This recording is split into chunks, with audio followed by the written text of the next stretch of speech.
மமதையோடு, மண்டை கொழுப்போடு, திமிரோடு, அகங்காரத்தோடு, ஆணவத்தோடு பேசினார். இப்படி அகங்காரமும் ஆணவமும் திமிரும் உள்துறை மந்திரிக்கு இருக்கிறது என்று நேருக்கு நேராக பானங்களை தொடுக்கக்கூடிய நெஞ்ச துணிவு இந்த எளியவனுக்கு என்றைக்கு உண்டு. சபையிலே இருந்தாலும் கேட்பேன். அமித்ஷாவுக்கு சொல்வேன், திராவிட இயக்கத்தின் வரலாறு உங்களுக்கு தெரியுமா? அரிச்சுவடி தெரியுமா? ஆட்சிச்சுவடி தெரியுமா? இது தியாக மாளிகை, தியாகத்தால் எழுப்பப்பட்ட கோட்டை.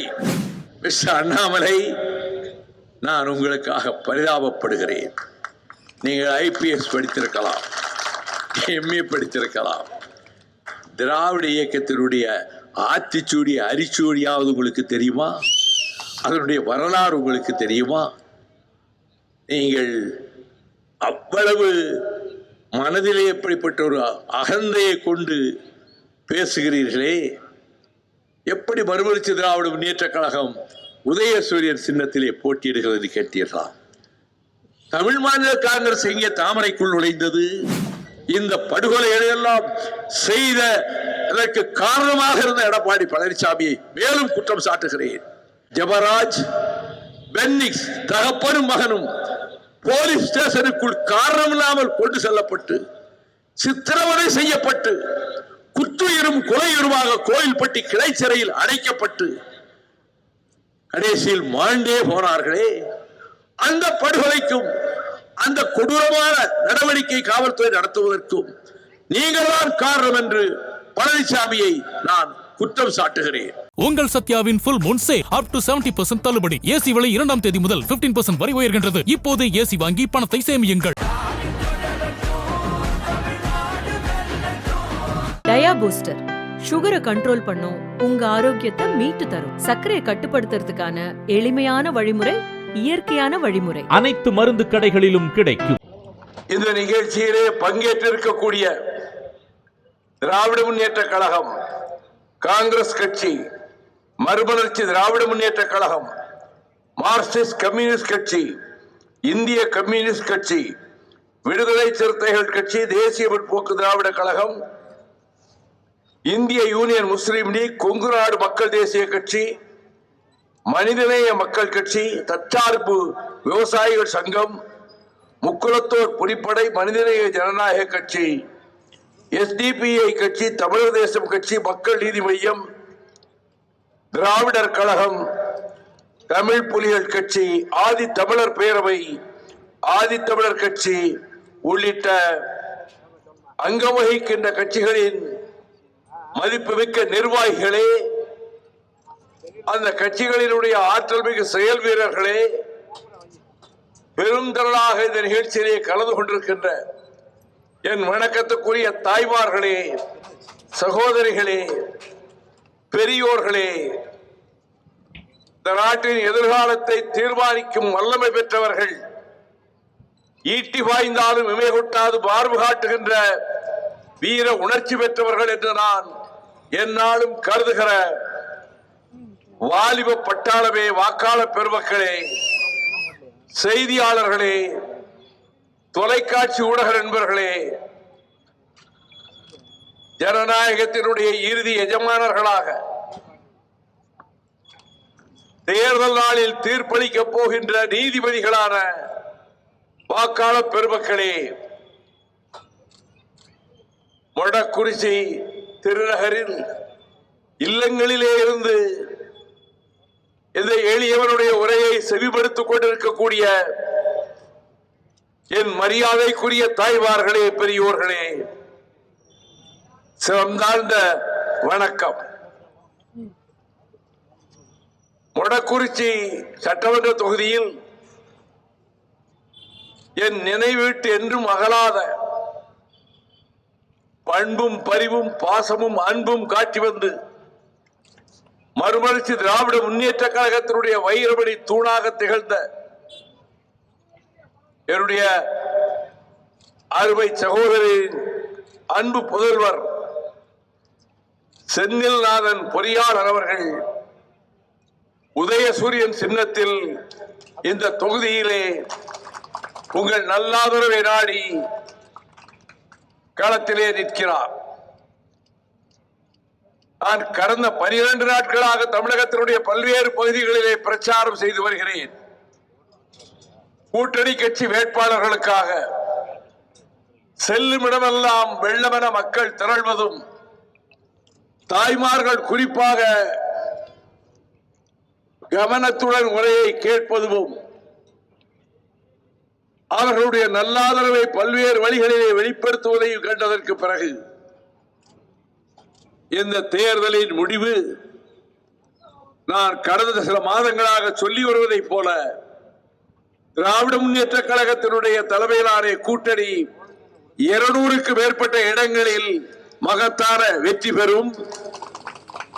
திராவிட முன்னேற்ற கழகம் தனிப்பெரும்பான்மை அந்த கட்சி மட்டுமே பெறும். அதனால் அமையப் போகிற ஆட்சி திராவிட முன்னேற்ற கழகத்தின் ஆட்சியாகத்தான் இருக்கும். DMK will form its own government on its own. என்னை பொறுத்தமட்டில் no question of coalition government. கூட்டணி ஆட்சி என்ற பேச்சுக்கே என்னை பொறுத்தமட்டில் இடமில்லை. பிற கட்சிகள் தங்கள் கருத்துக்களை சொல்லலாம். மறுமலர்ச்சி திராவிட முன்னேற்ற கழகத்தின் கருத்து திமுக கழகம் மட்டுமே தனி பெரும்பான்மை பெற்று தோழமை கட்சிகளும் போட்டியிடங்களிலே வெற்றி பெற்று திராவிட மாடல் நல்லாட்சி தொடரும் சூழல் உருவாகி இருப்பதாகவே நான் நம்புகின்றேன். வரலாற்று சிறப்புமிக்க இந்த இயக்கத்தில், திராவிட இயக்கத்தில் கடந்த 5 ஆண்டு காலத்தில் தளபதி ஸ்டாலின் அவர்களுடைய நல்லாட்சியில் வேளாண் நிதிநிலை அறிக்கை மூலமாக 1,94,076 கோடி ரூபாய் நிதி ஒதுக்கீடு செய்யப்பட்டுள்ளது. 12,525 கிராம ஊராட்சிகளும் ஒட்டுமொத்த வேளாண் வளர்ச்சி அடைந்திட கலைஞரின் அனைத்து கிராம ஒருங்கிணைந்த வேளாண் வளர்ச்சி திட்டம் செயல்படுத்தப்பட்டு 61 லட்சம் உழவர்கள் பயனடைந்துள்ளார்கள். 58,712 ஏக்கர் தரிசு நிலங்கள் தற்போது சாகுபடி செய்யப்பட்டு விளை நிலங்களாக மாற்றப்பட்டுள்ளன. மண்ணுயிர் காத்து மண்ணுயிர் காப்போம் திட்டத்தின் மூலமாக 21 லட்சம் உழவர்கள் பயனடைந்துள்ளார்கள். நெல் கொள்முதல் விலை குவிண்டால் ஒன்றுக்கு குறைந்தபட்சம் 2,500 ரூபாயினை விவசாயிகள் பெறும் வகையில் தற்போது சாதாரண ரகத்துக்கு 131 ரூபாயும் சன்ன ரகத்துக்கு 156 ரூபாயும் ஊக்கத்தொகையாக உயர்த்தி வழங்கியுள்ள தளபதி ஸ்டாலின் அவர்களுடைய அரசு 89ஆம் ஆண்டிலே முத்தமிழறிஞர் டாக்டர் கலைஞர் அவர்கள் அனைத்து விவசாயிகளுக்கும் இலவச மின்சாரம் என்ற அற்புதமான திட்டத்தை அறிவித்தாரே, அதற்கு புத்துயிர் கொடுத்து மெருகூட்டும் வகையில் தற்போது நம்முடைய இன்றைய முதலமைச்சர் அறிவித்துள்ளார். இலவச மின்சாரம் பெறும் சுமார் 20 லட்சத்துக்கு மேற்பட்ட விவசாயிகளுக்கு அவர்கள் தற்போது வைத்திருக்கும் பம்புகளின் சக்தி மற்றும் அவர்களின் பாசன தேவைக்கு ஏற்ப எவ்வித மீட்டரும் பொருத்தப்படாத நவீன மின்சார பம்பு செட்டுகள் வழங்கப்படும் என்று அறிவித்திருக்கிறார். நெல் கொள்முதல் விலை குவிண்டால் ஒன்றுக்கு இனி 3,500 ரூபாயாக உயர்த்தி வழங்கப்படும் என்பதையும் அறிவித்திருக்கிறார். கரும்பு கொள்முதல் விலை டன் ஒன்றுக்கு 4,500 உயர்த்தி வழங்கப்படும் என்று அறிவித்ததோடு 100 நாள் வேலை திட்டத்தை முடக்கியது யார்? மத்திய அரசு, நரேந்திர மோடி அரசு. வழங்க வேண்டிய நிதியை வழங்காமல் இந்த திட்டத்தை அடியோடு மூடுவிழா காண்பதற்கு ஏற்பாடு செய்தனர். தமிழ்நாட்டினுடைய இந்த நெருக்கடிகளுக்கு மத்தியிலே பல்வேறு திட்டங்களை இங்கே இருக்கக்கூடிய நிதியை கொண்டே செயல்படுத்தி வருகிற அரசு 100 நாள் வேலை திட்டத்தை குறைகள் இல்லாத வகையிலே செயல்படுத்தும் என்று நான் இந்த கூட்டத்தின் வாயிலாக முதலமைச்சர் அறிவித்திருக்கிறார், அறிவிப்பார் என்ற நம்பிக்கையோடு கூறுகிறேன். என்னுடைய அதிலே எனக்கு ஒரு கருத்து, இந்த 100 நாள் வேலை திட்டத்தில் விவசாயிகள் பாதிக்கப்பட்டு விட்டார்கள். வேலைக்கு ஆள் கிடைப்பதில்லை. பாதிக்கப்பட்ட விவசாய குடும்பங்களிலே ஒரு குடும்பம், எங்களுடைய குடும்பமும். நான் ஒரு விவசாயி, கிராமத்திலே இருக்கக்கூடிய விவசாயி. பாதி நிலங்கள் தரிசனங்களாக கிடக்கின்றன. வேலைக்கு ஆள் வரவதில்லை. இந்த திட்டத்தினால் நாங்கள் பாதிக்கப்படுகிறோம் என்று விவசாயிகள் மனதுக்குள்ளே கவலைப்படுவதை நான் நன்றாக உணர்வேன். வாரத்துக்கு ஒரு முறையாவது என் பட்டிக்காட்டுக்கு போகக்கூடியதான் அந்த விவசாயிகளுடைய துயரத்தை உணர்ந்ததால் சொல்லுகிறேன். வளரப்போகிற அரசு, தொடரப்போகிற திராவிட மாடல் அரசு, தொடரப்போகிற தளபதி ஸ்டாலின் அரசு, இனி அது 100 நாள் வேலை திட்டமாக சரி, அல்லது நீங்கள் 125 நாட்களாகவோ 50 உயர்த்தினாலும் சரி, அதில் 50% விவசாய வேலைகளுக்கு பயன்படுத்துகின்ற திட்டமாக. ஆகவே விவசாயிகள் ஆள் கிடைக்கவில்லை என்று கவலைப்பட இல்லாத அளவுக்கு நிலங்களை தேர்ந்தெடுத்து, அதிலும் சிறு குறு விவசாயிகளை தேர்ந்தெடுத்து அவர்கள் நிலங்களிலே இந்த 100 நாள் 125 நாள் வேலை திட்டத்தை நிறைவேற்றுகிற போது 50% விவசாய வேலைகளுக்கு பயன்படுகிற போது விவசாயிகளினுடைய கண்ணீரும் துடைக்கப்படும், கவலையும் போக்கப்படும், உழைக்கும் தொழிலாளர் வர்க்கத்திற்கும் வேலை கிடைக்கும்.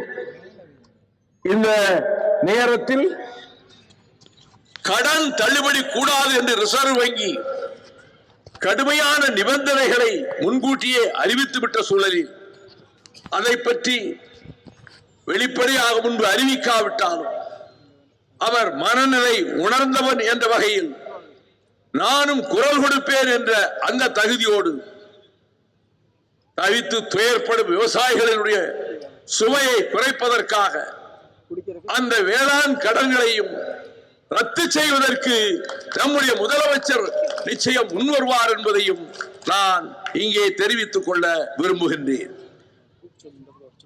திராவிட இயக்கத்தின் உணர்வுகள் இந்த மேனி எங்கும் பரவி இருக்கக்கூடிய இந்த நேரத்தில் கேட்கலாம், ஏன் தனி இயக்கம் கண்டதற்கு பிறகு திராவிட முன்னேற்ற கழகத்தை எதிர்த்து நீங்கள் பொது வாழ்விலே முழங்கியதற்கு பிறகு இப்பொழுது திராவிட முன்னேற்ற கழகத்தை ஆதரித்து பேசுகிறீர்களே, ஏன் இந்த மாற்றம்? ஒரு சிலர் கேட்கிறார்கள். கேட்பதவர்கள் உரிமை.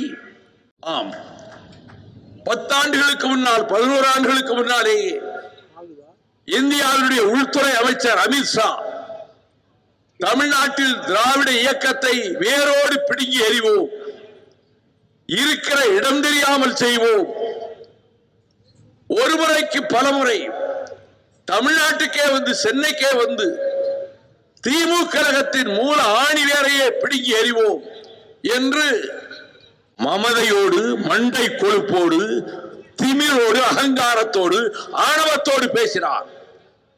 இப்படி அகங்காரமும் ஆணவமும் திமிரும் உள்துறை மந்திரிக்கு இருக்கிறது என்று நேருக்கு நேராக பானங்களை தொடுக்கக்கூடிய நெஞ்ச துணிவு இந்த எளியவனுக்கு என்றைக்கும் உண்டு. சபையிலே இருந்தாலும் கேட்பேன்.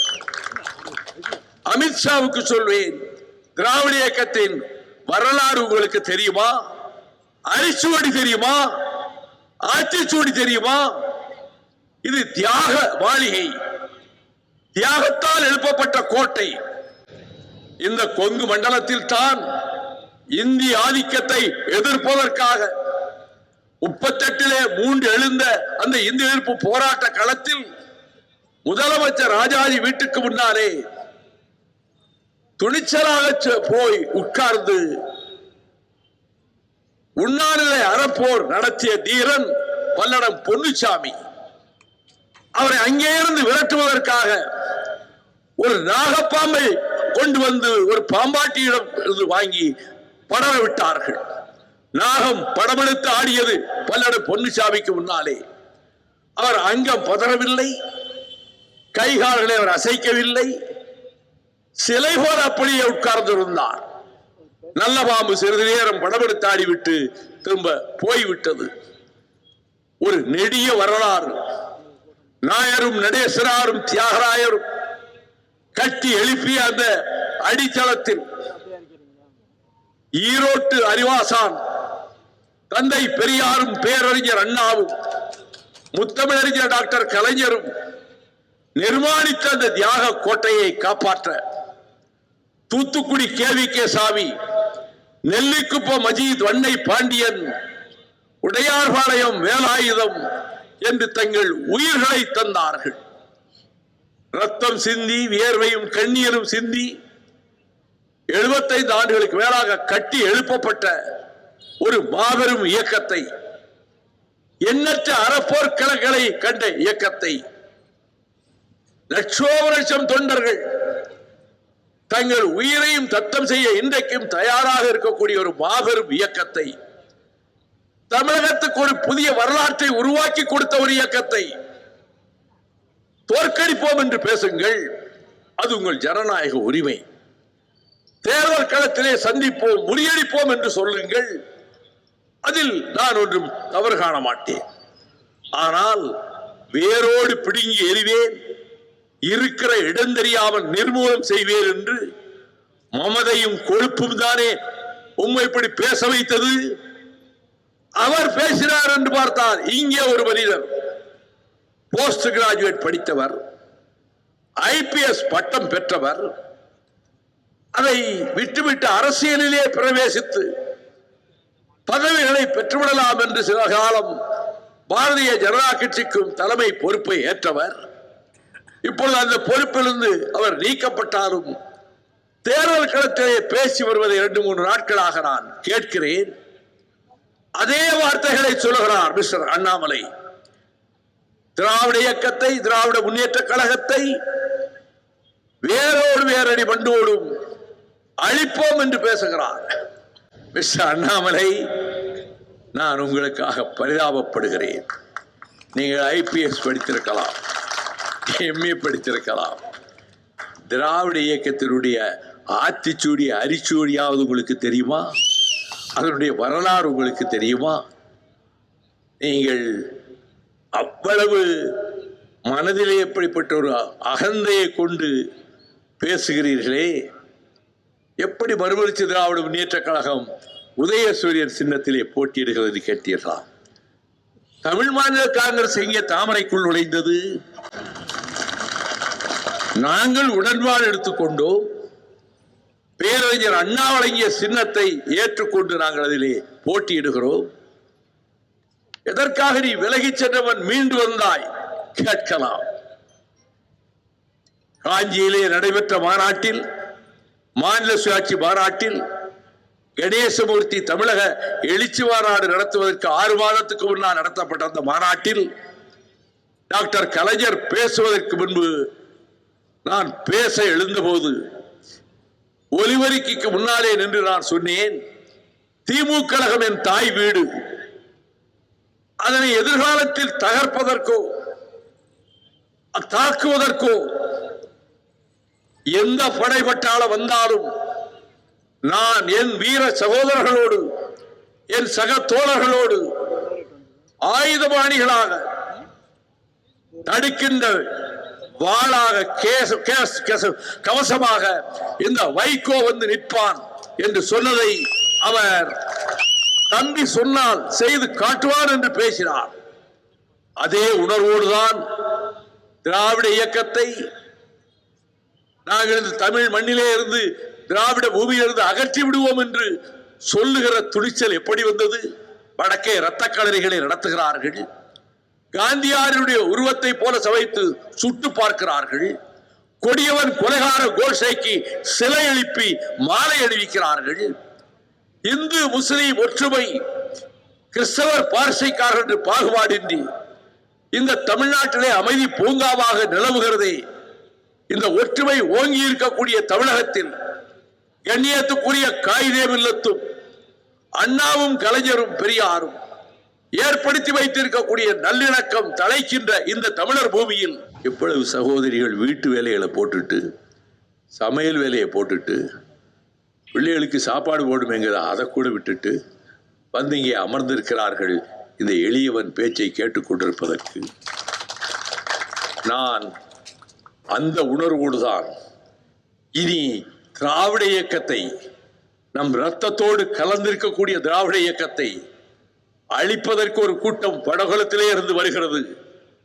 அது சனாதன இந்துத்துவ கூட்டமாக இருந்தாலும் சரி, அல்லது எந்த ஆதிக்கத்தின் பெயரில் வந்தாலும் சரி, தடுக்க வேண்டிய கடமை நமக்கு உண்டு என்ற உணர்வோடு தான் முடிவெடுத்தேன். நான் எல்லா மதங்களையும் மதிப்பவன், அனைத்து சமயங்களையும் மதிப்பவன். இஸ்லாமிய சகோதரர்கள் அவர்களுடைய பள்ளிவாசல்களிலே பாங்கொலி கேட்டால் பேச்சை நிறுத்திக் கொள்கிற அதே உணர்வுதான் ஆலயங்களிலே இருந்து அவர்கள் உற்சவரை பல்லக்கிலே வைத்துக் கொண்டு வீதியிலே வந்தால், மேளதாள நாதசுரத்தோடு வந்தால் நான் என் பேச்சை நிறுத்திக் கொள்வேன். கிறிஸ்தவ சகோதரர்கள் மெழுகுவர்த்திகளை ஏற்றிக்கொண்டு சகோதரிகளும் தெருவிலே மேடை வழியாக போனால் என் பேச்சை நிறுத்திக் கொள்வேன். தமிழகத்தினுடைய அனைத்து ஆலயங்களையும் மதிப்பவன் நான். உலகிலேயே தமிழகத்தினுடைய ஆலயங்களை போன்ற ஆலயங்கள் எந்த நாட்டிலும் கிடையாது. இந்த சிற்ப கலையின் அழகு எந்த நாட்டு கோவிலிலும் கிடையாது. அப்படிப்பட்ட அற்புதமான சிற்பங்களை படைத்த ஆயிரம் கோவில்கள், அதில் இந்த அரசு, தளபதி ஸ்டாலின் அரசு 4430 கோவில்களுக்கு குடமுழுக்காட்டு செய்துவிட்டு இப்பொழுது 5000 கோயில்களுக்கு குடமுழுக்காடு செய்வதற்கும் தயாராக இருக்கிறது. ஒரு சந்தர்ப்பம் வந்தது, தமிழ்நாட்டிலே இருக்கக்கூடிய வைணவ கோவில்களில் இருக்கக்கூடிய மூலஸ்தானத்து விக்கிரகங்களை, மூலஸ்தானத்து சிலைகளை பக்தர்கள் விழுந்து அமெரிக்கா விழாவுக்கு அனுப்பி வைப்பதற்கு அன்றைய பிரதமர் இந்திரா காந்தி அம்மையார் தவறான ஆலோசனையின் பேரில் முடிவெடுத்து விட்டார். சிலைகள் தமிழ்நாட்டு கோவிலிலிருந்து மூலஸ்தானத்திலிருந்து அகற்றப்பட்டு டெல்லிக்கே கொண்டு போய் சேர்க்கப்பட்டன. மகா பெரியவாள் இடைக்காலத்தில் வந்த சங்கராச்சாரியார்கள் அல்ல, அவர்களை நான் மரியாதை கொடுப்பதில்லை. மகா பெரியவாள் பெரியவர் சங்கராச்சாரியார் நீண்ட கடிதம் எழுதினார், இந்த சிலைகளை அனுப்பக்கூடாது நீங்கள் வெளிநாட்டுக்கு. பக்தர்கள், கோடிக்கணக்கான பக்தர்கள் வழிபடுகிற கோயில் சிற்பங்கள். ஆனால் அந்த முடிவை மாற்றவில்லை மத்திய அரசு. நான் நாடாளுமன்றத்திலே கவன ஈர்ப்பு தீர்மானம் கொண்டு வந்தேன். 38 எம்பிக்களின் தீர்மானத்தை ஆதரித்து கையெழுத்து போட்டார்கள். விவாதம் வந்தது. விவாதத்தில் பேச ஆரம்பித்த நான் சொன்னேன், கோயிலில் இருக்கக்கூடிய சுற்றுச்சுவர் இருக்கிறது அல்லவா, காம்பவுண்ட் வால், அதில் தன்னுடைய கால் பாதம் பட்டுவிட்டால் தொட்டு கும்பிடுகிறான் பக்தன். அந்த காம்பவுண்ட் சுவருக்கு கூட ஒரு புனிதம் இருப்பதாக அந்த பக்தர் கருதுகிறான். நீங்கள் மூலஸ்தானத்து சிற்பங்களையே வெளிநாட்டுக்கு அனுப்ப முடிவெடுத்து விட்டீர்கள். பிரான்ஸ் நாட்டில் மோனாலிசா என்ற பெண்ணினுடைய அழகான ஓவியம் இருந்தது. ஹிட்லர் படையெடுத்து பிரான்சை அடிமையாக்கினான். அந்த ஓவியத்தை ஜெர்மனிக்கு கொண்டு வர சொன்னார். கொந்தளித்து எழுந்தது பிரான்ஸ் தேசம். இந்த ஓவியத்தை நாங்கள் கொண்டு போக அனுமதிக்க மாட்டோம், அதைவிட போராடி மடிவோம் என்றார்கள். ஹிட்லருக்கு புத்திமதி சொல்லப்பட்டது, இந்த தவறை நீ செய்யக்கூடாது என்று. அவன் முயற்சியை கைவிட்டான். அதையும் பார்லிமெண்டிலே சொன்னேன். ஒரு ஓவியத்தை கூட தன் நாட்டை விட்டு வெளியேற்றுவதற்கு அனுமதிக்காத மக்கள் இருக்கிறார்கள். நீங்கள் மூலஸ்தானத்து சிலைகளையே அமெரிக்காவுக்கு அனுப்ப போகிறீர்களே, விமானம் விபத்துக்குள்ளானால், சிலைகள் அடியோடு அழிந்து போனால், அல்லது போகிற இடத்திலே பங்கம் ஏற்பட்டு சிலைகளுக்கு சேதம் ஏற்பட்டால், எத்தனை பக்தர்களினுடைய உள்ளம் நெஞ்சில் வேல் வாய்ந்ததை போல துடிக்கும். இந்த தவறை ஏன் நீங்கள் செய்கிறீர்கள் என்று கேட்டபோது, கலாச்சாரத்துறை அமைச்சராக இருந்த ஒரிசா மாநில மன்னர் மரபிலே வந்த சிங் தேவ் எழுந்து சொன்னார், those idols have been insured. அந்த சிற்பங்களுக்கெல்லாம் நாங்கள் இன்சூரன்ஸ் செய்திருக்கிறோம் என்றார். நான் சிரித்துக் கொண்டே கேட்டேன், mister Singh Dev, what rate you have fixed for பக்தி? பக்திக்கு என்ன ரேட் வைத்திருக்கிறீர்கள்? பதில் சொல்ல முடியவில்லை. சபை பிற்பகலுக்கு இடைவேளைக்காக, உணவு நேரத்துக்காக இடைவேளை நிறுத்தப்பட்டது. நான் கோப்புகளை எடுத்து புரட்டி கொண்டிருந்தேன். என்னை யாரோ முதுகிலே தட்டுவது கண்டு, யார் நம் முதுகில் தட்டுவது என்று திரும்பி பார்த்தேன். எந்த ஒரு தலைவர் மைய மண்டபத்தின் வழியாக வந்தால் எல்லா கட்சி தலைவர்களும் அவர் காலை தொட்டு கும்பிடுவார்களோ, அந்த தலைவர் கமலபதி திருவாதி அவர் பின்னாலே நின்று கொண்டிருந்தார். நான் ஐயா வணக்கம். அவர் சொன்னார், இந்த சபையில் உருப்படி இல்லாத வாதங்கள் நிறைய நடக்கின்றன. ஒரு உருப்படியான வாதத்தை நீண்ட காலத்துக்கு பிறகு நீ இன்றைக்கு கொண்டு வந்திருக்கிறாய், அதை பாராட்டுவதற்காகத்தான் உன் முதுகை தட்டினேன் என்றார். உடனே நான் அவரிடம் சொன்னேன், I belong to the Dravidian movement. I belong to DMK, a rationalist party. ஒரு பகுத்தறிவு கட்சியாகிய திமுக கழகத்தைச் சேர்ந்தவன் நான். ஆனால் எங்கள் நாட்டின் பொக்கிஷங்களாக இந்த ஆலயங்களை கருதுகிறேன். அந்த ஆலயங்களினுடைய மூலஸ்தானத்து விக்கிரகங்களை கருதுகிறேன். அதை அனுப்புவது செய்யக்கூடாத பாவச் செயல் என்பதற்காகத்தான் இந்த வாதத்தை கொண்டு வந்தேன் என்று. விவாதம் சாயங்காலம் வரை நடைபெற்றது. விவாதத்தின் பலன் பிரதமர் தன் மனதை மாற்றிக்கொண்டார். இந்திரா காந்தி தன் முடிவை மாற்றிக்கொண்டார். சிலைகள் திரும்ப தமிழ்நாட்டுக்கே அனுப்பப்பட்டன. அப்படி மீண்டும் பெற்றுத்தந்தவன் என்ற தகுதியோடுதான் சரி, இனி திராவிட இயக்கத்தை காப்பது நம்முடைய கடமை என்ற உணர்வோடு இதே கொங்கு மண்டலத்தின் கோயம்புத்தூர் விமான நிலையத்தில் தளபதி ஸ்டாலின் சென்னையிலே இருந்து வந்து இறங்குகிறார். நான் அடுத்த விமானத்தில் பயணிப்பதற்காக இங்கே காத்திருக்கிறேன். அவர் வருவதை கேள்விப்பட்டு அவர் இறங்கி வருகிற படிகளுக்கு பக்கத்திலே போய் நின்றேன். என்னை ஏற இறங்க பார்த்தார். கையை நீட்டினேன். அவர் கையை நீட்டினார். கரம் குலுக்கினேன். I want to align with you, உங்களோடு கூட்டு சேர விரும்புகிறேன் என்றேன். திடுக்கிட்டு போனார். அண்ணா அப்படியா சொல்றீங்க? தலைவர்கிட்ட சொல்றேன். இவர் போய் சொல்லி இருக்கிறார். நோய் படுக்கையிலே இருந்த கலைஞர் அவர்களிடம் என்னை அழைத்து வர சொல்லி இருக்கிறார் கலைஞர். அண்ணன் வாங்க, கோபாலபுரத்துக்கு வாங்க, ஒரு சாயங்கால நேரம். நான் சென்றேன். அவர் தனியாக இருந்தார். எந்த படிக்கட்டுகள் வழியாக ஆயிரக்கணக்கான தடவைகள் நான் ஏறி இறங்கியிருப்பேனோ அந்த படிக்கட்டுகள் வழியாகவே என்னை அழைத்து கொண்டு படுக்கையிலே சாய்ந்திருந்த கலைஞரின் காதோறும் சென்று, அப்பா வைகோ வந்திருக்கிறார் அப்பா என்று 2 முறை சொன்னவுடன் அவர் புருவங்கள் நெறிந்தன, உயர்ந்தன.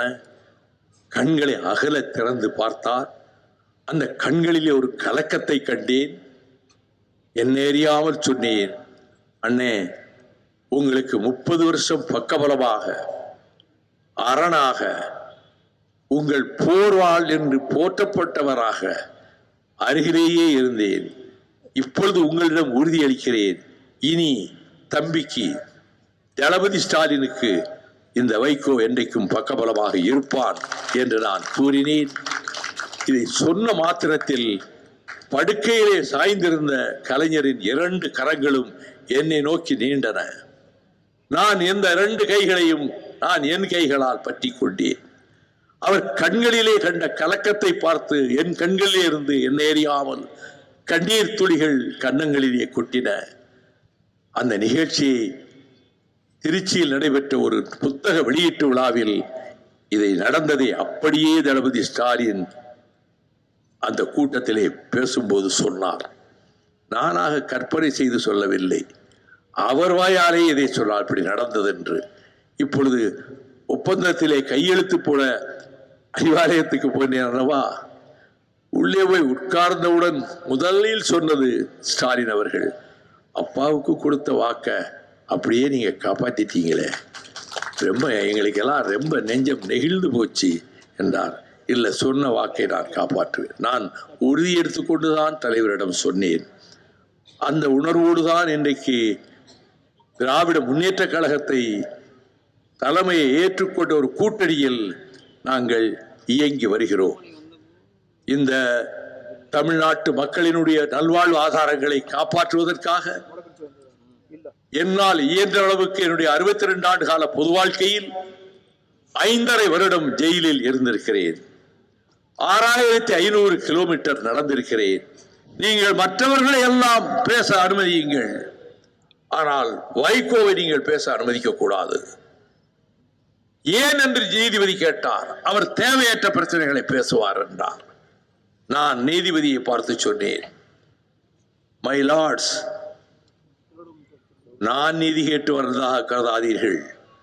The blood spilled on the soil of Tuticorin on 22nd May craves for justice in the Supreme Court.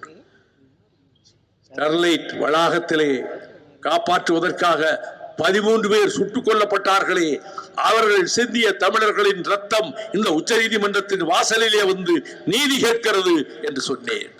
என்னுடைய 2 ரிட் மனுக்களும் இங்கே கிடப்பிலே உள்ளன என்று அவர் உடனே கோர்ட் கிளர்க் அழைத்து அந்த 2 மனுக்களையும் சேர்த்தேதான் விசாரிக்க வேண்டும் என்று சென்னை உயர்நீதிமன்றம் மறு விசாரணை நடத்தட்டும் என்று அனுப்பினார்.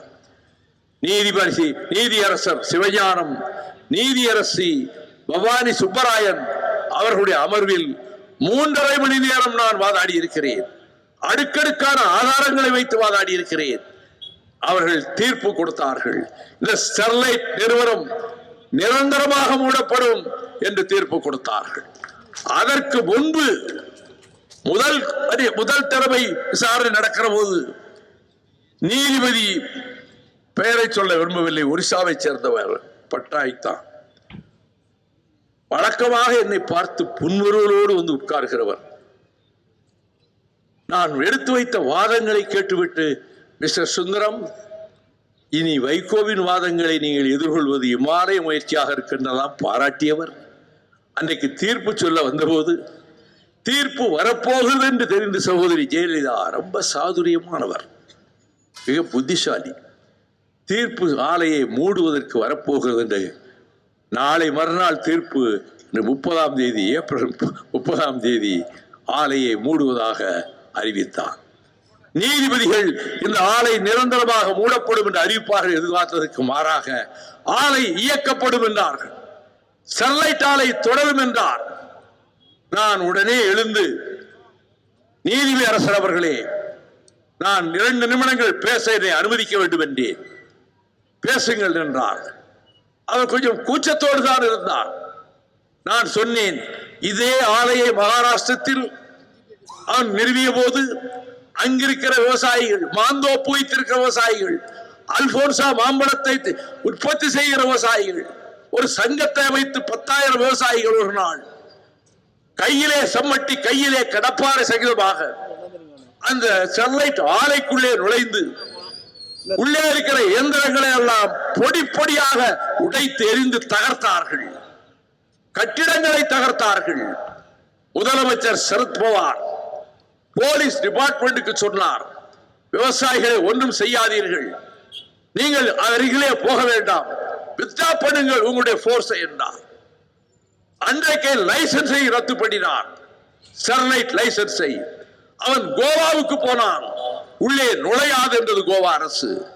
மோடியின் குஜராத் அரசுக்கு போனான், இங்கே அனுமதிக்க மாட்டோம் என்றது குஜராத் அரசு. அவன் எங்கே போனால் காரியம் நடக்கும் என்பதை கனகச்சிதமாக யோசித்து செஞ்சார்ஜ் கோட்டைக்கே வந்தான், சென்னைக்கு. சகோதரி ஜெயலலிதா முதலமைச்சராக இருந்தார்கள். 1 வார காலத்திலே லைசன்ஸ் வாங்கினான். ஸ்டெர்லைட் ஆலையை நிர்மாணிக்க ஆரம்பித்தான். நிர்மாணிக்க தொடங்கிய காலத்திலிருந்து நான் போராடினேன். குரு சொர்ராந்து சிலைக்கு எதிரே 10,000 திரட்டி உண்ணாவிரதம் இருந்தேன். 5 உண்ணாவிரத போராட்டம், 3 நடைபயணங்கள்.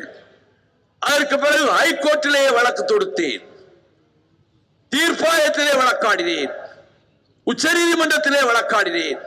ஆலை மூடப்பட்டது. ஆனால் அதற்கு முன்பு நான் குறிப்பிட்டது போல 13 பேரை படுகொலை செய்தது யார்? மிஸ்டர் பழனிசாமி, தமிழ்நாடு முதலமைச்சர் அன்னைக்கு பொறுப்பிலே இருந்த எடப்பாடி பழனிசாமி. அவரை கேட்கிறேன், குற்றம் சாட்டுகிறேன். Mister Palaniswami, you are the murderer. நீங்கள் தான் கொலைகாரன். நீ கொலைகாரனாக இருந்தாய்.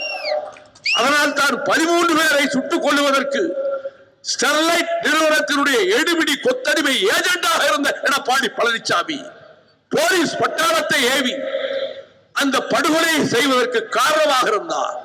சம்பவம் நடந்த 6 மணி நேரத்துக்குள்ளாக அங்கே விரைந்து சென்ற முதல் அரசியல்வாதி இந்த மேடையிலே நின்று கொண்டிருக்கின்ற எளியன் தான். துயரம் கவிந்திருந்த அந்த வீடுகளில் கண்ணீரும் கம்பரையுமாக சுவற்றிலே முட்டி மோதி கதறி அழுது கொண்டிருந்த அந்த தாய்மார்கள் பெற்றோர்களிடத்திலே போனபோது அந்த குடும்பத்து தாய் சொன்னாள், ஐயா, எங்களுக்கு ஒரே பெண் பிள்ளை ஸ்னோலின் 11th படிக்கிறா. அவ பாட புத்தகத்தோடு தான் போயிட்டு இருந்தா. நெத்தியில் பாய்ந்த குண்டு மண்டையை பிளந்து மூளை மண்ணில் சிதற என் மகள் பரிதாபகரமாக கொல்லப்பட்டாள். நாங்கள் என்ன பாவம் ஐயா செய்தோம்? அடுத்த தெருவிலே மீனவர்கள் சாஞ்சி என்கின்ற ஜான்சி என்கின்ற ஒரு சகோதரி தூக்குவாளியிலே சோறு எடுத்துக் கொண்டு போகிற போது மிக பக்கத்திலே வந்து சுட்டுக் கொண்டார்கள். தலை வெடித்து கீழே சுருண்டு விழுந்து ரத்த வெள்ளத்திலே வடிந்து போனார். அந்த வீட்டிற்கு போனேன். இந்த 13 பேரை படுகொலை பற்றி ஹென்றி திவேன் முன்னாள் நீதிபதிகளையும் முன்னாள் காவல்துறை தலைமை அதிகாரிகளையும் கொண்டு ஆய்வு 15 நாள் ஆய்வு நடத்தி 2400 பக்கத்திலே ஒரு ஆய்வறிக்கையை தந்தார். அந்த ஆய்வறிக்கையினுடைய குறிப்புகளை சுப்ரீம் கோர்ட்டிலே எடுத்து நான் முன்வைத்தேன். இந்த படுகொலைகளை எல்லாம் செய்த அதற்கு காரணமாக இருந்த எடப்பாடி பழனிசாமியை மேலும் குற்றம் சாட்டுகிறேன்.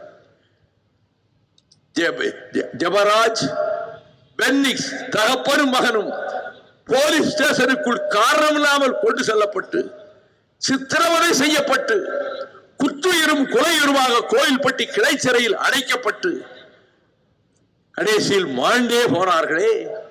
அந்த படுகொலைக்கும் அந்த கொடூரமான நடவடிக்கை காவல்துறை நடத்துவதற்கும் நீங்கள் தான் காரணம் என்று பழனிசாமியை நான் குற்றம் சாட்டுகிறேன். இப்பொழுது ஒரு சம்பவம் நடந்தது வேடநத்தத்திலே. 11வது வகுப்பு படிக்கிற ஒரு பெண் படுநாசமாக்கப்பட்டு கொல்லப்பட்டாள் என்று நான் வேடநத்தத்துக்கு போனேன். பல அரசியல் தலைவர்களை அந்த ஊருக்குள்ளே வரக்கூடாமல் தடுத்தவர்கள் என்னை பார்த்தவுடன் உள்ளே அழைத்துக் கொண்டு வீட்டுக்கே போறார்கள். என்ன காரணம்? எங்கே சாதிய மோதல்கள் இதற்கு முன்பு நடந்ததோ அங்கெல்லாம் இருதரப்பும் அறிவாளும் வேல்கம்புமாகின்ற காலங்களில் இந்த எளியவன் போனால் இருதரப்பு ஊர்களிலும் என்னை ஊருக்குள்ளே அழைத்துக் கொண்டு போய் மந்தையிலே உட்கார வைத்து என்னை மதித்ததற்கு காரணம் நான் ஒரு சார்பற்றவன், எல்லோரையும் சகோதரர்களாக கருதுகிறவன், பொதுவானவன். அந்த உணர்வோடு தான் அழைத்துக் கொண்டு போனார்கள். அந்த வீட்டிலே கழிப்பறை கிடையாது, கட்டில் கிடையாது, ஃபேன் கிடையாது. 2 பெண் பிள்ளைகள். மூத்த பெண் இன்ஜினியரிங் கல்லூரியில் இப்பொழுது படித்துக் கொண்டிருக்கிறாள். இவள் பரீட்சைக்கு தயாரித்துக் கொண்டிருந்தவள் இயற்கை உபாதை காரணமாக வெளியே போயிருக்கிறாள். இரவு 10 மணி வரை வரவில்லை. மதுவை எதிர்த்து ஆயிரக்கணக்கான கிலோமீட்டர் வெயிலிலும் மழையிலும் நடந்து இதே கொங்கு சீமையிலும் பொள்ளாச்சியிலிருந்து ஈரோடு வரை ஊராக வந்து கொளுத்தும் வெயிலிலே தாய்மார்கள் காட்டு வேலைகளை விட்டுவிட்டு அந்த ரோட்டிலே வந்து நின்று யார் பெத்த பிள்ளையோ இந்த வேகாத வெயில் இப்படி நீ நடந்து வரையா என்று கேட்டபோது நான் மதுவை எதிர்ப்பதற்காக போராடுகிறவன். என் கிராமத்தில் டாஸ்மாக் கடையை அகற்ற போராட்டம் நடத்திய போது என் தாயார் 1000 பெண்களை அணிவகுத்து ஒரு நாள் முழுக்க உண்ணாவிரதம் இருந்தார். ஏற்கனவே நான் நேசிக்கிற உலகின் ஒப்பற்ற தலைவன் பிரபாகரனின் அருமை பிள்ளை பாலச்சந்திரன் அவன் கொல்லப்பட்ட கொடுமைக்காக என் தாயார் இதே போல ஒரு உண்ணாவிரதம் இருந்தார். அதற்கு பிறகு அவருக்கு உடல் நலம் மிகவும் பாதிக்கப்பட்ட போது சென்னை அப்பல்லோ மருத்துவமனைக்கு கொண்டு போனேன். டாக்டர்கள் சோதித்து பார்த்துவிட்டு அவர்களுக்கு சர்க்கரை நோய் இருக்கிறது, இரத்த அழுத்தம் இருக்கிறது, உண்ணாவிரதம் இடத்தில் ஒரு சொட்டு தண்ணீர் குடிக்காமல் உட்கார்ந்து இருக்கிறார்கள், இனி உண்ணாவிரதம் அவர்கள் இருக்கக்கூடாது, உயிருக்கு ஆபத்தென்றார்கள். என் தாய் கேட்கவில்லை. அவர்கள் உண்ணாவிரத போராட்டத்தை மதுவைக்கு எதிராக நடத்தினார்கள். ஏம்மா இப்படி உட்கார்ந்தீங்க? என்ன நீ அறிக்கை விட்டு இல்லப்பா தமிழ்நாடு பூரா போராட்டம் நடத்தணும்னு. நான் நம்ம ஊர் பெண்களையெல்லாம் கூட்டிட்டு வந்து உட்கார வச்சேன். இரவு 9:30 மணி ஆகிவிட்டது. டாஸ்மாக் கடையை பூட்டி விட்டு போய்விட்டார்கள். இனி நாளைக்கு திறக்க மாட்டான்னு நினைச்சிட்டு இருந்தேன். மறுநாள் காலை 500 போலீஸை கொண்டு வந்து குவித்து டாஸ்மாக் கடையை சுற்றில் நிறுத்தி வைத்து டாஸ்மாக் கடையை திறந்தார்கள். நான் 200 இளவட்டங்களை 300 இளவட்டங்களை என்னோடு அழைத்துக் கொண்டு வயதானவர்களை எல்லாம் பின்னாலே போக சொல்லிவிட்டு தாய்மார்கள் எல்லாம் வரக்கூடாது என்று சொல்லிவிட்டு டாஸ்மாக் கடையை நோக்கி போனேன். இந்த கடையை மூடுவது, என்னுடைய கிராமத்திலேயே டாஸ்மாக் கடை இருந்தால் மதுவிலக்கை பற்றி பேச எனக்கு என்ன யோகியதை இருக்கிறது என்று நாங்கள் நெருங்கியவுடன் போலீஸ் எங்கள் மீது லத்திச்சார்ஜ் செய்தது. எங்கள் மாவட்டத்தில் நிஜாம் கை ஒடிந்தது. என் மீது விழுகின்ற அடிகளை தாங்கிக் கொள்ள தம்பிகள் எங்கள் மீது கைகளை பரப்பிக் கொண்டார்கள். தடியடி பிரயோகம் நடக்கிற போதே என்னுடைய தம்பிமார்கள் சிலர் பெரும் பாறாங்கற்களை கொண்டு வந்து அந்த கதவை உடைத்தார்கள். உள்ளே இருக்கிற விஸ்கி, பிராந்தி, ஒயின் பாட்டில்களை எடுத்து ரோட்டிலே போட்டு உடைத்து நொறுக்கி தீ வைத்தார்கள். ஒருவரை வர உயரத்துக்கு தீ எழுந்தது. அதற்கு பிறகு எங்களை பின்வாங்க சொல்லி கண்ணீர் புகை அடித்தது போலீஸ். என் தம்பி ரவிச்சந்திரன் விடுதலை புலிகளை வீட்டிலே வைத்து காயப்பட்டவர்களை 1.5 வருடம் காப்பாற்றினான் என்பதற்காக அவரை 19 கொலை வழக்கிலே சேர்த்து அவன் 1 வருடம் சிறையிலே இருந்தபோது ஒவ்வொரு முறையும் கோர்ட்டுக்கு கொண்டு போகும்போதும் ஆஸ்பத்திரிக்கு கொண்டு போகும்போதும் அவன் கைக்கும் இன்னொரு தம்பிக்கு கைக்கும் விலங்கு போட்டு தான் அவனை இழுத்து கொண்டு போனார்கள். தமிழ்நாட்டு அரசியலில் தமிழ் இனத்துக்காக விலங்கு சுமந்தவன் 1 வருட காலம் என்னுடைய உடன் பிறந்த தம்பி ரவிச்சந்திரன். அவன் மீது 3 கண்ணீர் புகை குண்டுகள் பாய்ந்தன. நான் பிரச்சாரவின் மீது ஏறி நின்றேன். உள்ளே போய் உட்காருவேன் என்று நினைத்து விடாதே, பயந்து கொண்டு இங்கே நிற்கிறேன். இப்பொழுது கண்ணீர் புகை அடித்தாய். அடுத்து வானத்தை பார்த்து சுட்டார்கள் போலீசார். போலீஸ் அடுத்து என்ன செய்யும்? வானத்தை பார்த்து சுட்டோம், கூட்டம் களையவில்லை, நேருக்கு நேராக சுட்டோம் என்பான். அடுத்தவன் நேருக்கு நேராக சுடுவான். நான் நெருங்கி வந்த போலீஸ் அதிகாரியிடம் சொன்னேன், வேருக்குள் போய் உட்கார்ந்து கொள்கிற கோலை அல்ல நான். என் மண்ணிலே இருக்கிறேன், நான் பிறந்த மண்ணிலே இருக்கிறேன், சுடுடா பார்ப்போம். சட்டை பொத்தாரைகளை கலக்கிவிட்டு நெஞ்சி மார்பை திறந்து காட்டினேன். அதற்குள் டிஐஜி ஓடி வந்தார் முருகன். விபரீதம் ஏற்பட்டுவிடும் என்று அவர்களை பின்வாங்க சொன்னார். அதற்கு முன்பாகவே பெண் போலீசாரை பாதுகாத்தாலே நான் அனுப்பி வைத்தேன். மூடப்பட்டது டாஸ்மாக் கடை. சென்னை உயர் நீதிமன்றத்துக்கு ஜெயலலிதா அரசு போனது. மூடியதுதான் என்று தீர்ப்பளித்தார் ஜட்ஜ் நாகமுத்து. சுப்ரீம் கோர்ட்டுக்கு போனது அதிமுக அரசு. அங்கே தமிழ்நாடு சீஃப் ஜஸ்டிஸா இருந்தவர் தான், அவர் பெஞ்சுக்கு போனது. பெட்டிஷனை எடுத்து பார்த்தார், என்னுடைய பெயரையும் பார்த்தார். அந்த பெட்டிஷன் டிஸ்மிஸ் என்று அந்த நிமிஷத்திலே தூக்கி எறிந்தார். நிரந்தரமாக சுப்ரீம் கோர்ட் உத்தரவையும் பெற்று நிறுத்தப்பட்டது. அப்படி மதுவின் கொடுமை எதிர்த்து போராடியவன் தான். முல்லை பெரியாறு அணையை பாதுகாக்க 12 ஆண்டுகள் காலம் போராடி ஏறத்தாழ 5 மாவட்ட விவசாயிகளினுடைய நிலங்களை பாதுகாத்து மதுரை மாநகருக்கே குடிக்க தண்ணீர் வராது, அந்த நிலை ஏற்பட்டுவிடும் என்பதால் முல்லை பெரியாருக்காக 10 லட்சம் மக்களை திரட்டி கோர்ட்டிலும் வழக்கு தொடுத்து பெண்ணிக்கு கட்டிய அணை கரிகாலன் கட்டிய அணையை போல பலமாக இருக்கிறது. அதற்கு எந்த ஆபத்தும் இல்லை. 136 அடி உயர தண்ணீரை 42 அடியாக உயர்த்தி கொள்ளலாம். பேபி அணையை பலப்படுத்தி பின்னர் 152 அடியாக உயர்த்திக் கொள்ளலாம் என்று சுப்ரீம் கோர்ட் தீர்ப்பளித்தது. இதை பெற்றுக் கொடுத்த அந்த தகுதியோடு நெய்வேலி நிலக்கரி நிறுவனம் வடநாட்டு பெருமுதலாளிகளுக்கு விற்க இருந்த நிலையில், கேபினட் முடிவெடுத்த நிலையில், அன்றைய பிரதமர் அடல் பிகாரி வாஜ்பாய் அவர்களை இல்லத்தில் போய் சந்தித்து 24 தொழிற்சங்கங்களின் கோரிக்கையும் கொடுத்து நெய்வேலி பூமி நேர்வால் திறக்கப்பட்டது. அந்த நிறுவனம் காமராஜர் ஆட்சி காலத்தில் எங்கள் மண், எங்கள் வியர்வை, எங்களால் அந்த தொழிற்சாலை இந்தியாவின் லாபகர தொழிற்சாலை, அதை வடநாட்டு முதலாளிகளுக்கு விற்க எப்படி உங்களுக்கு மனம் வந்தது?